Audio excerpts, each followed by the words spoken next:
People who look at photographs, people who look at photography, it's very essential for them to understand the history of that art. Where does that art come from? Tucked away in the basement of his house are about 2,000 vintage cameras, classic accessories, and rare tools collected over 40 years. They all come together to capture 200 years of technical innovation and creative impetus.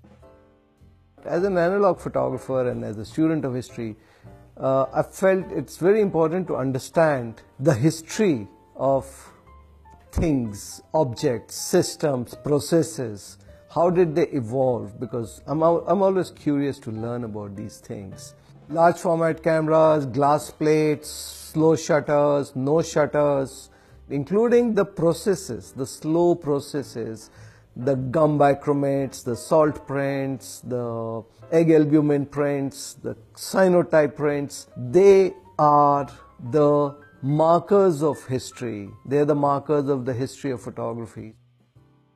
But there is one camera that changed the course of visual documentary more than any other, the Speed Graphic from Graflex Corporation. Most of the large format cameras were very slow. The whole act of taking the picture was very slow. They actually introduced the element of speed into photography so that images could be captured very fast, on the move, on the go, unlike the large format glass plate cameras. Another gem in the collection of Museo Camera are these, hanging from the ceiling, the K20 aerial cameras. Originally designed by the Fairchild Camera and Instrument Corporation, approximately 15,000 units were also built under license by the Graflex Corporation during World War II. It was used to document the infamous Nagasaki bomb dropping also.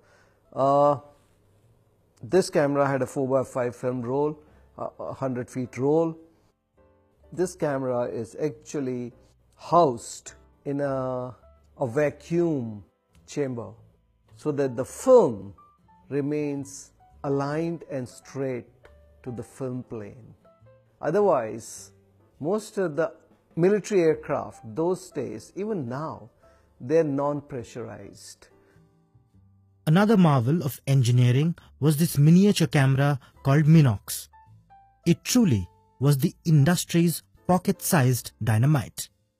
Many of you would have seen this in maybe some James Bond films. Very neat small cameras from 70s, and this was also a standard regular CIA issue. I believe it was used in the famous Watergate scandal where Nixon had to resign. I mean, the documentation happened on this. With stories and anecdotes from around the world, this museum in Gurugram offers a unique perspective into the history of the craft and its tools of creation that are so often lost in the age of digital convenience.